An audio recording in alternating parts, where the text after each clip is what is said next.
नमस्कार साथियों, मैं हूं सुशील कुमार। ज्ञानवर्स के यूट्यूब चैनल पर आपका हार्दिक स्वागत करता हूं। आशा करता हूं आप लोग अच्छे होंगे और आप सभी लोगों की अच्छी तैयारियां चल रही होंगी। इस यहाँ पर आपको UGC net, JRF, GIC, TGT, PGT जैसी महत्वपूर्ण हिंदी की परीक्षाओं का तैयारी करवाई जाती है।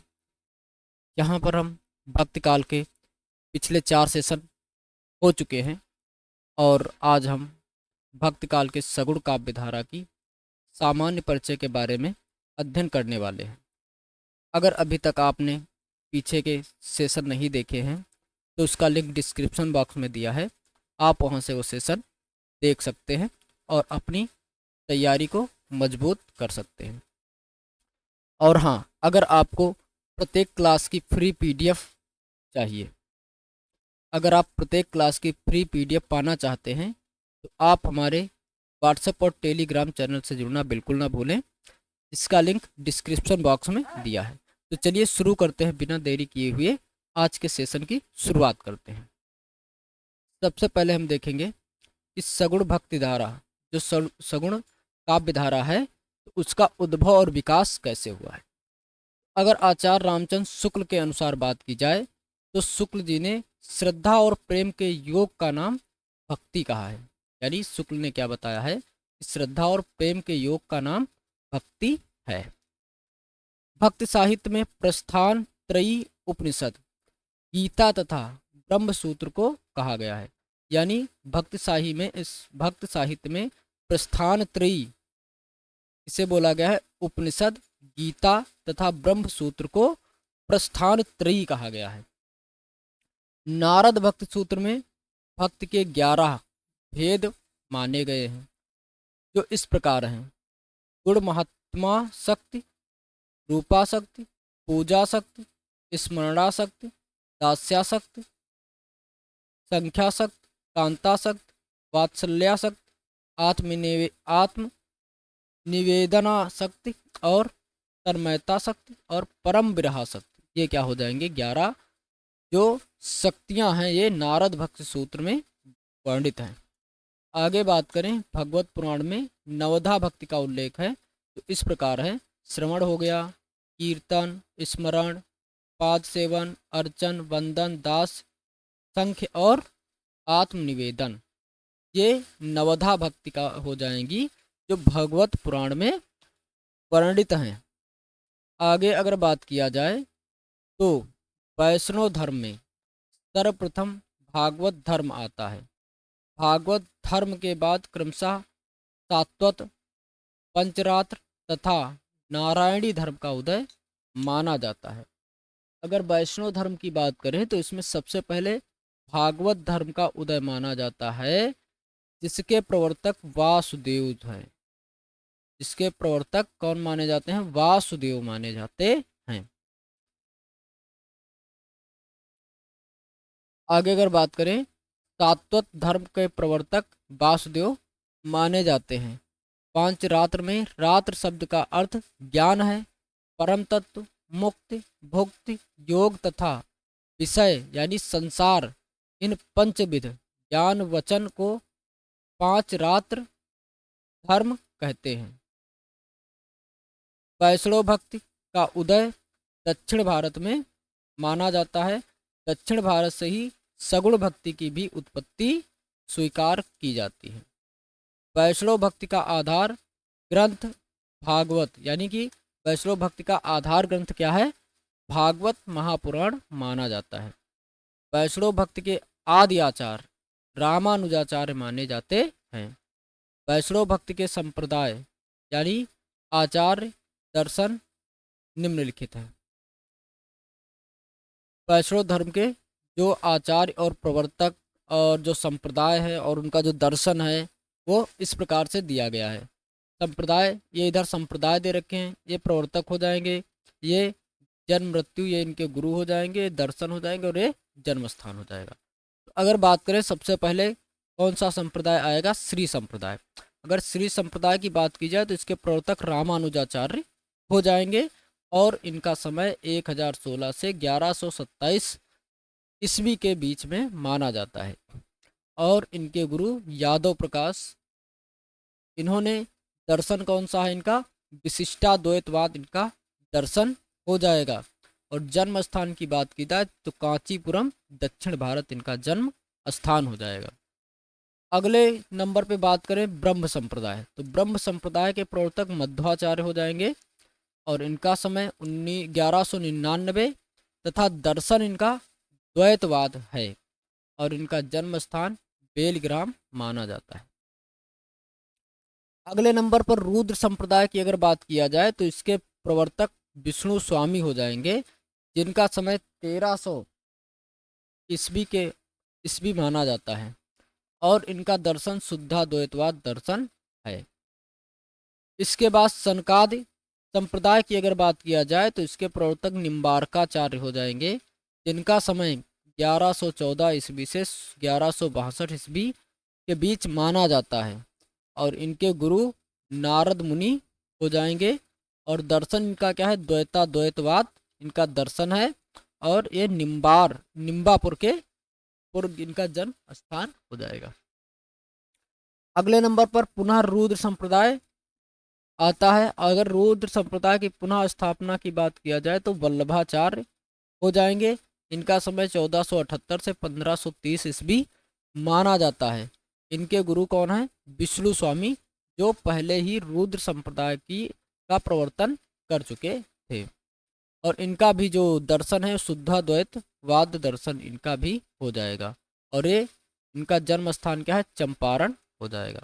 आगे अगर बात करें तो रुद्र संप्रदाय के आदि प्रवर्तक विष्णु स्वामी ही हैं, किंतु कई विद्वान इसका प्रवर्तक वल्लभाचार्य को मानते हैं। आगे बात किया जाए तो दक्षिण भारत के वैष्णव भक्तों को क्या कहते हैं, अलवार कहते हैं। और अलवारों ने कृष्ण और राम दोनों की आराधना की है। अलवारों का संबंध दक्षिण भारत के केरल प्रांत से था। इनकी संख्या 12 है, जो इस प्रकार है। जैसे कि सबसे पहले अलवार कौन हो जाएंगे, मोएगे अलवार। इनका क्या है, तमिल नाम इधर हो जाएगा, इधर संस्कृत नाम है। अगर मोएगे अलवार का संस्कृत नाम की बात किया जाए तो क्या हो जाएगा, सरोयोगिनी। भूतंतलवार भूतंतालवार की अगर बात करें तो इनका संस्कृत नाम क्या हो जाएगा, भूत योगिनी हो जाएगा। पया अलवार की अगर बात करें तो महयोगिन या भ्रांत योगिनी इनका संस्कृत नाम हो जाएगा। तिरुमली सई अलवार की बात करें तो इनका भक्तसार हो जाएगा। नम्न अलवार की बात करें तो इनका नाम क्या हो जाएगा, सटकोपाचार्य हो जाएगा, या सटकोप भी कहीं कहीं पर नाम आ जाता है, सटकोप। ठीक है, तो सटकोपाचार्य आए या सटकोप आए या सटकोप आ जाए तो वो किससे संबंधित है, नम्न अलवार से की बात वहाँ पर होती है। और इनको ये क्या कहा जाता है, ये जो नम्न अलवार हैं ये राम भक्त के प्रथम अलवार में आते हैं, जो जिन्होंने राम भक्त की चर्चा की है। अब अगर बात किया जाए आगे तो मधुर कवि अलवार, मधुर कवि अलवार का नाम क्या हो जाएगा, मधुर कवि। कुलशेख अलवार, कुलशेखर। पेरो अलवार, विष्णुचित। अंडाल अलवार महिला, इनका गोदा। ये अंडाल अलवार जो महिला है ये केवल 12 अलवारों में 12 अलवारों में एक महिला है, एक महिला अलवार। और 11 क्या है, पुरुष अलवार है, जिसमें से एक महिला कौन है, अंडाल है। और इस अंडाल को दक्षिण भारत की क्या कहा जाता है, दक्षिण भारत की मीरा के नाम से भी जाना जाता है। किसको जाना जाता है, अंडाल को दक्षिण भारत की मीरा भी कहा जाता है। और इसके बाद अगर बात करें तो तोडर तिप्पोडो अलवार यानी कि भक्ता घृरेणु। तिरुप्पान अलवार योगी वाहन। तिरुमगई अलवार प्रकार। ये आदि क्या हो जाएंगे, अलवार हो जाएंगे। अब अगर इनके बारे में आगे बात किया जाए तो अलवार संतों में सर्वाधिक लोकप्रिय सटकोप यानी सटकोपाचार या नम्न अलवार, इनको और क्या बोलते हैं, नम्न अलवार भी कहते हैं, अभी जो हमने बताया था। इन्होंने निम्न पुस्तकों की रचना की है: तिरुवायमोल, तिरुवरुतम, तिरुवर्ग सरियम तथा पेरी तिरुवंदादि आदि। आदि इनकी क्या हो जाएंगी? रचनाएं हो जाएंगी। सातवें अलवार यानी संत केरल के चेरवंशी राजा कुलशेखर ने पेरुमील तिरुभोव नामक ग्रंथ की रचना की। अलवार संतों के लोक प्रचलित 4000 पदों को नलियार दिव्य प्रबंधम शीर्षक से 4 भागों में रंगनाथ मुनि या रघुनाथाचार्य ने संकलित किया है। रघुनाथाचार्य या रंगनाथ मुनि को श्री संप्रदाय का प्रथम आचार्य माना जाता है। अगर श्री संप्रदाय का प्रथम आचार्य की बात की जाए तो कौन हो जाएंगे? रघुनाथाचार्य हो जाएंगे।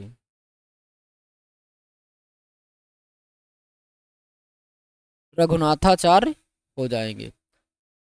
और रघुनाथाचार्य के अगर जन्म की बात की जाए तो इनका जन्म 824 ईस्वी से 924 ईस्वी माना जाता है। यानी 824 में इनका जन्म हुआ और 924 ईस्वी में इनकी मृत्यु हुई। यानी कि ये 100 वर्षों तक अपना जीवन यापन किया। आगे बात करें, रंगनाथ मुनि ने न्याय तत्व नामक एक दार्शनिक ग्रंथ संस्कृत में लिखा है। आगे चलते हैं। आगे अगर बात किया जाए तो श्री संप्रदाय के प्रवर्तक रामानुजाचार्य के पूर्ववर्ती आचार्य, जिनका ये कालक्रमानुसार दिया गया है कि रामानुजाचार्य के जो पूर्ववर्ती आचार्य थे उनका कालक्रमानुसार दिया गया है कि अगर सबसे पहले बात की जाए तो रंगनाथ मुनि थे, उसके बाद पुंडरीकाचार्य, फिर राम मिश्र, फिर यमुनाचार्य, फिर रामानुजाचार्य का समय माना जाता है। श्री संप्रदाय के चतुर्थ आचार्य यमुनाचार्य, जिनका समय 916 से 1040 ईस्वी माना जाता है, ने सिद्धत्रय यानी आगम, प्रमाण, गीतार्थ संग्रह आदि दार्शनिक ग्रंथों की रचना की है। श्री संप्रदाय में राम को आराध्य माना जाता है, जबकि ब्रह्म, रुद्र एवं सनकादि में कृष्ण को आराध्य स्वीकार किया जाता है।